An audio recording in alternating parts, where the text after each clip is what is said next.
I was halfway through mowing my front yard when she strutted up the driveway like she owned the place. Clipboard in hand, sunglasses perched on her bleach blonde hair, and a look that said, "You're about to hear me speak whether you want to or not." "Zayden Fletcher," she said, like reading my name off a courtroom charge sheet. "We need to talk about your landscaping non-compliance." I killed the mower and pulled off my gloves. "Good afternoon to you too, Clarabeth Ashburn, HOA board president, self-declared queen of the neighborhood, and the reason I now kept a camera on my front porch." She'd been elected 2 years ago after the previous president moved out. Since then, it was like living under a dictatorship, only with more passive-aggressive emails and surprise fines. "I noticed," she said, flipping through one of the many papers on her clipboard, "that you're not enrolled in our community-approved landscaping service. All residents are required to use Green Crest groundskeeping. It's in our updated guidelines." "Updated without a vote?" I asked. She blinked like I'd spoken Swahili. "The board approved it. That counts." That's not how our CC and Articus work, Clarabeth. You can't just mandate a private service and force us to pay for it." She leaned in like she was about to share a juicy secret. "Zayden, trust me, this is easier for everyone. Green Crest keeps the neighborhood consistent and tidy. You'll be billed starting next week." I stepped back. "No, I won't. It's already added to your HOA dues. You can't make up charges and call it dues." "That's fraud." She huffed and scribbled something down. "Then I'll be issuing a non-compliance fine. We'll see what the board says at the next meeting." I watched her march off, heels clicking like a metronome of petty authority. Green Crest had a reputation. They overcharged, underdelivered, and according to a few neighbors, never even showed up some weeks. And now I was being forced into it. Nope. Not happening. I went straight into my garage, grabbed the binder where I kept every HOA document since I moved in, and flipped through the CC and Articus. Nowhere did it say services could be mandated. It listed optional partnerships and encouraged uniformity, but forcing us to pay for a specific company. Total overreach. The next morning, I walked over to my neighbor, Ron, who was also slapped with the same mandatory service nonsense. We talked at his porch. "She tried to fine me $300, Ron said, shaking his head. "I mow my own lawn, better than those Green Crest guys ever would." I nodded. "We need to push back. She's bluffing." Ron laughed. "You gonna take her down, Zayden?" I smiled. "I'm gonna prove she doesn't have the authority she thinks she does." That night, I pulled security footage, emails, and copies of the HOA bylaws, every detail. If Clarabeth wanted a fight, she picked the wrong lawn. HOA stories, homeowners association stories. By Thursday, I'd already flagged 6 violations in the HOA's latest amendment packet alone.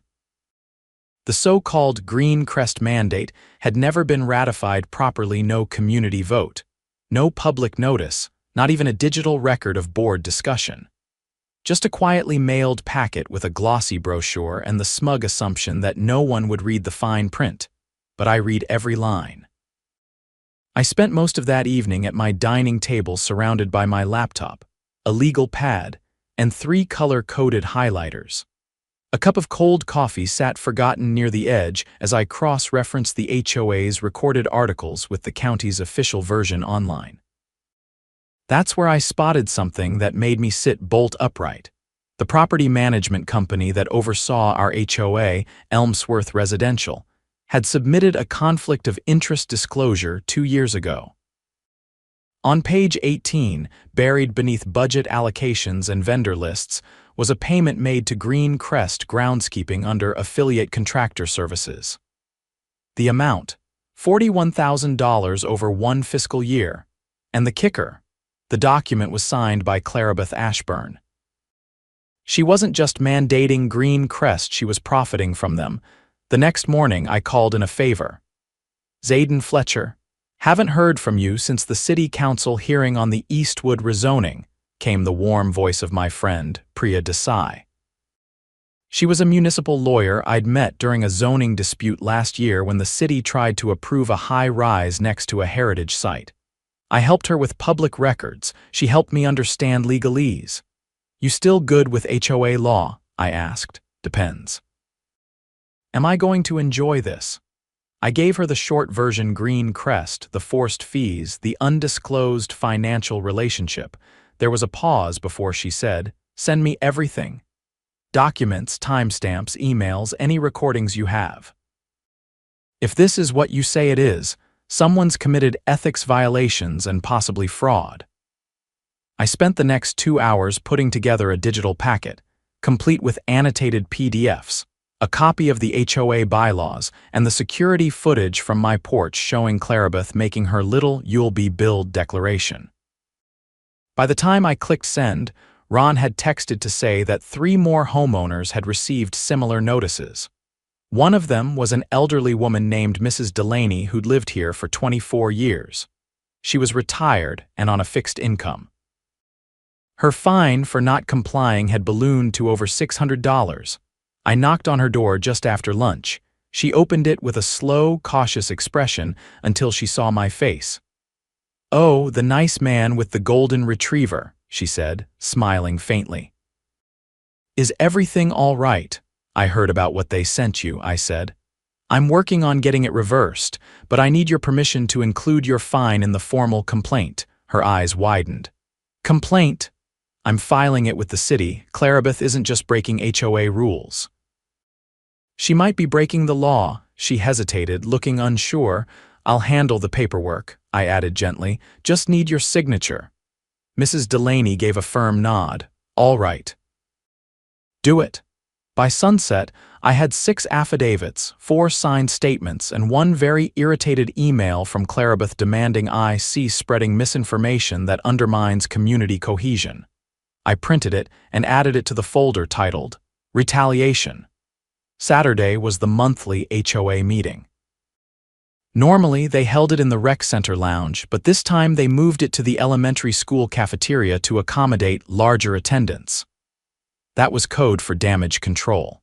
Word had spread. People were angry. I arrived early, sat in the second row, and waited. Clarabeth entered 10 minutes late, flanked by 2 board members who looked like they'd rather be anywhere else. She wore a blue pantsuit and the tight smile of someone trying to control a narrative before it collapsed.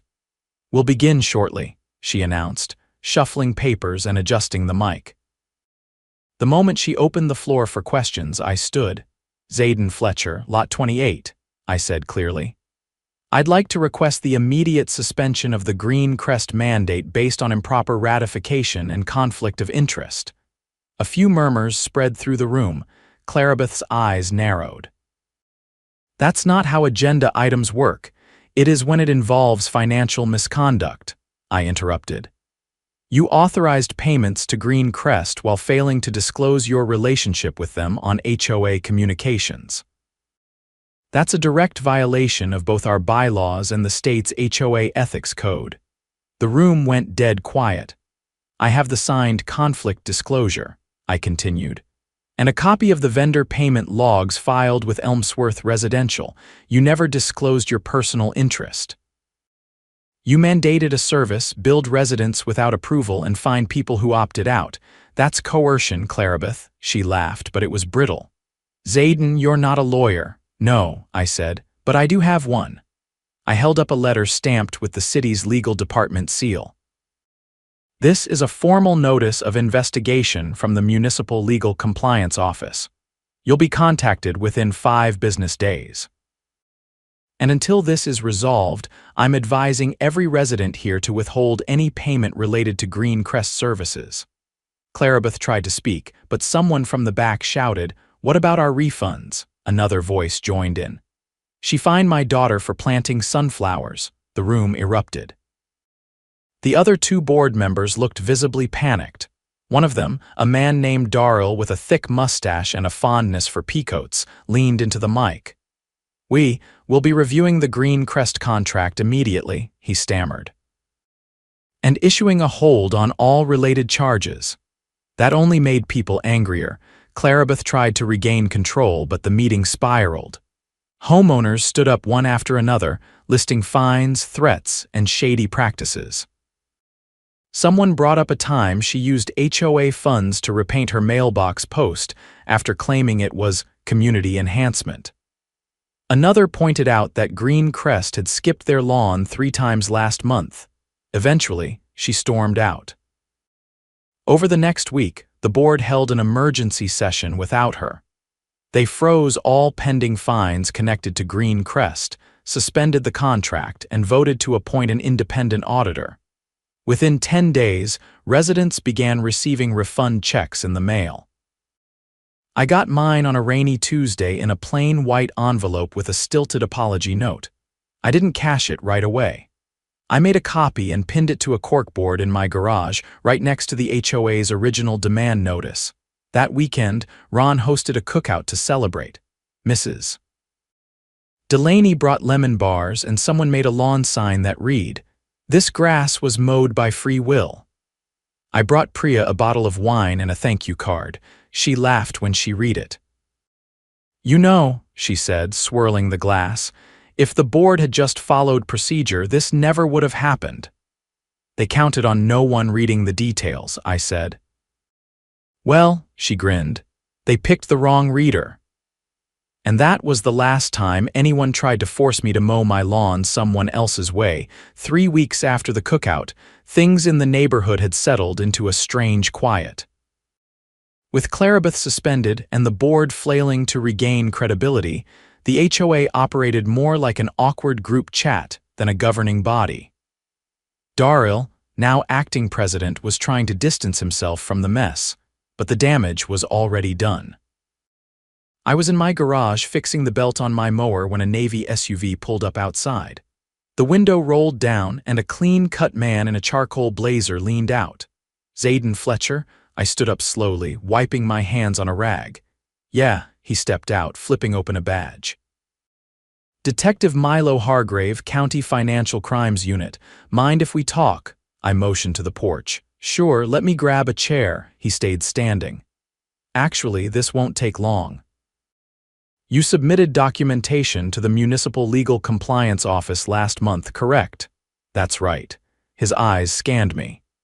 "Did you know Clarabeth Ashburn used a falsified EIN to authorize Green Crest's payments?" I blinked. "Wait, she used a fake tax ID," he nodded.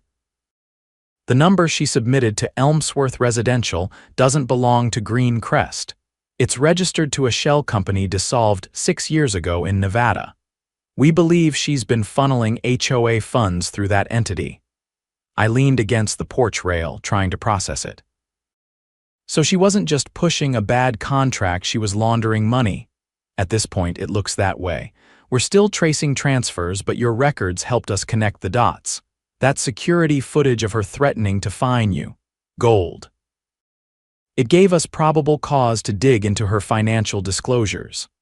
I glanced toward the end of the street, where the Ashburn house sat quiet behind trimmed hedges and shuttered windows. "Is she still here?" "She fled 2 nights ago. Took her husband's car, left her phone. Her accounts are frozen." "We've put out a bolo." I crossed my arms. "So what happens to the HOA?" Hargrave's mouth tightened. "That's where it gets messy. The board technically still functions, but with compromised leadership and no treasurer, they're under state oversight until an audit is complete." I exhaled slowly. "You need anything else from me?" He handed me a card. "If anything new comes up. Otherwise, you've done your part." After he left, I sat on the porch for a long while. The breeze carried the scent of cut grass from somewhere down the block. I glanced sideways and saw Ron's teenage son pushing a mower across their front yard in straight, careful lines. By the following weekend, the neighborhood was buzzing again, but this time with something closer to hope than tension.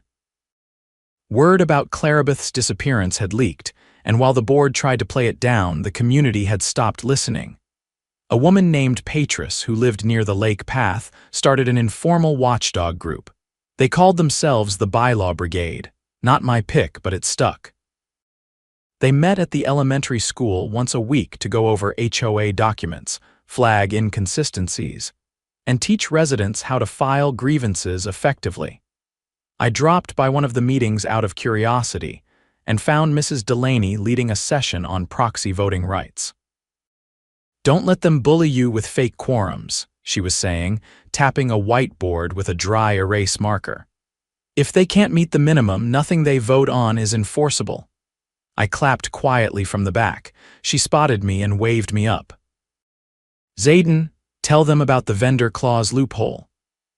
I gave a short rundown of provision buried in Section 5.3 of the bylaws that required all new vendor contracts to be posted publicly for 15 days before board approval. Clarabeth had skipped that step entirely. Afterward, a man I didn't recognize approached me. Stocky, with oil-stained hands and calloused fingers, probably a mechanic. Name's Theo, he said, shaking my hand. I own that auto shop off Route 31. Didn't think anyone could pull one over on the HOA till you did. Wasn't just me, I said, glancing around. Whole block got fed up, he nodded. Still, you kicked it off. That Monday, I got a letter from the county's HOA Oversight Commission. They were appointing a temporary mediator to supervise the board until a full election could be held. Residents would nominate candidates directly and vote by mail. It was a complete overhaul of the existing system, something no one had even thought was possible 6 months ago. I didn't plan on running, but I did agree to help draft a new transparency policy. The board needed rules about communication, finance tracking, and public notice periods. So I met with Patris and 2 other residents in her sunroom, surrounded by binders and legal pads and a half-eaten plate of blueberry muffins. We need a clause about emergency spending, Patris said. And limits on discretionary funds. Also a requirement for third-party audits every fiscal year, I added. We worked late into the evening. It wasn't glamorous, but it felt like something was shifting, like the neighborhood was waking up from a long, manipulated sleep. A week later, Detective Hargrave called again. She's been found, he said. Las Vegas. Tried to open a new account under a different name. She's in custody. I didn't say anything at first. She'll be charged with wire fraud, embezzlement, and tax evasion, he continued. Possibly more, depending on what the federal auditors turn up. Was anyone else involved? Hard to say, but so far it looks like she did most of it solo. The board was asleep at the wheel, but not complicit, at least not knowingly. After I hung up, I stood in the garage for a long time, staring at the corkboard where I'd pinned the refund notice. I took it down and replaced it with a photo I'd printed from the cookout, Ron holding a spatula, Mrs. Delaney laughing beside a plate of ribs, and a cardboard sign taped to a cooler that read, "No rulers, just neighbors." Election day rolled around 3 weeks later. The turnout was huge. Lawn signs popped up like spring dandelions, hand-painted slogans, cheerful colors, even a few with glitter. I voted early and spent the rest of the day doing small repairs around the house, a loose gutter, some cracked caulk around a window frame. That evening, the results came in. Patris was elected president. Theo got treasurer. Mrs. Delaney took secretary, mostly because she already knew the bylaws better than anyone. The board was officially in new hands.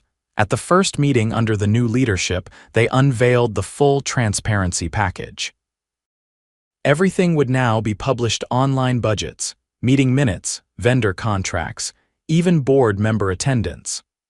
They also passed a motion to dissolve the Green Crest Partnership entirely and make any future service contracts voluntary with opt-in pricing. The room applauded. No one raised objections. After the meeting, Patris caught up to me in the parking lot. "You ever think about running next term?" I laughed. "No thanks, I've had enough HOA politics for a lifetime," she grinned. "We'll see." People remember who stood up when it counted. I watched as she walked off into the evening. The air smelled like grill smoke again. Someone, somewhere, was celebrating. A few days later, I came home to find a folded note on my porch. No name, just a short message. "Thanks for making this a neighborhood again." Inside was a gift card to the local hardware store. I smiled and slid it into my wallet. It wasn't about revenge. It wasn't even about the money. It was about something Clarabeth never understood: you can't force people into community. But if you give them a reason to believe in it, they'll build it themselves. And this time, we were building it right. I was tightening the last bolt on the backyard gate when my phone buzzed. It was a number I didn't recognize, but the area code said County Courthouse. I wiped my hands on my jeans and answered, "Mr. Fletcher, this is Deputy Clerk Hayes. I'm calling to inform you that you've been listed as a witness in an upcoming preliminary hearing involving a former HOA official from your neighborhood, Clarabeth Ashburn," I asked. There was a pause. "Yes, the Financial Crimes Unit submitted a request for your documentation. You'll be receiving a formal subpoena early next week," I nodded, even though he couldn't see me. "Understood." After we hung up, I stood on the patio for a long time, staring at the spot where Clarabeth had once scolded my dog for stepping too close to her lawn gnomes. The gnomes were gone now. Someone had quietly removed them after she skipped town. A week later, I was in courtroom 11, seated behind the prosecution's table in a narrow row of plastic chairs. The place smelled faintly of lemon cleaner and old paper. Clarabeth entered flanked by two suited attorneys. Her hair was darker now, almost chestnut, but the posture was the same, rigid, chin tilted just enough to pretend she wasn't surrounded by consequences. They arraigned her on 6 charges: wire fraud, falsifying financial instruments, tax evasion, criminal conspiracy, misappropriation of community funds, and obstruction of a municipal audit. The prosecution submitted over 200 pages of financial records, including the shell company routing numbers and falsified vendor contracts. When it was my turn, I kept it simple. "I was told I owed money for services I never requested," I said, voice steady.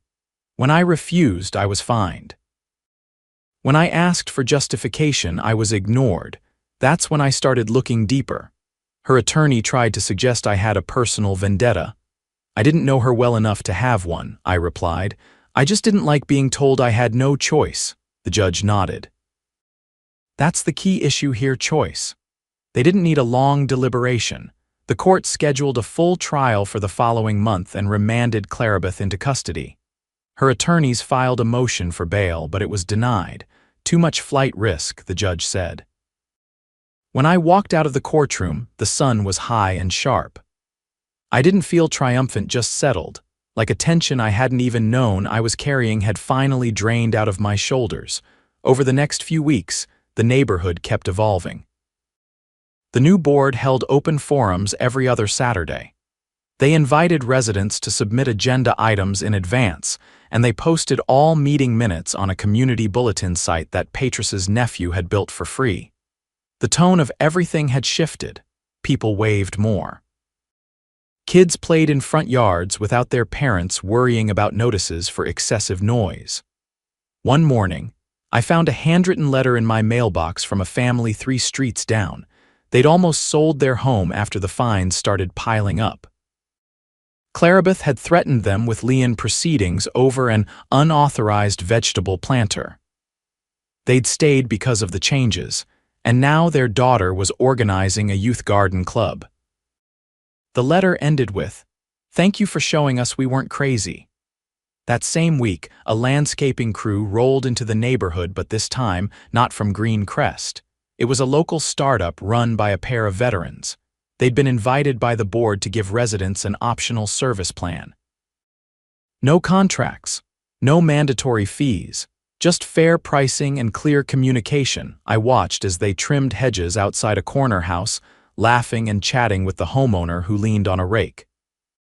That house had been one of the first to get cited under Clarabeth's so-called consistency initiative. Now it looked better than it ever had, and no one had been bullied into it. Later that afternoon, Theo stopped by with a clipboard. "We're putting together a proposal to revise the covenant language," he said, flipping through some drafts. "Want to take a look?" The revisions were surgical. Every line that once left room for abuse was tightened. Mandatory services were explicitly banned. Any board decision involving money had to be posted publicly and approved by a 2/3 resident vote. Best of all, there was a new clause. Any board member caught misusing funds would be permanently barred from serving again. You think people will go for this? I asked. They already have, he said. 75% signed the petition. We're just making it official. It passed unanimously at the next meeting. About 2 weeks after that, I sat on my porch with a cold drink and a copy of the local paper. The front page headline read, "Former HOA President Sentenced in Landmark Fraud Case." Clarabeth had accepted a plea deal. 6 years in state prison with eligibility for parole after 4. She was also ordered to pay restitution to the HOA in full.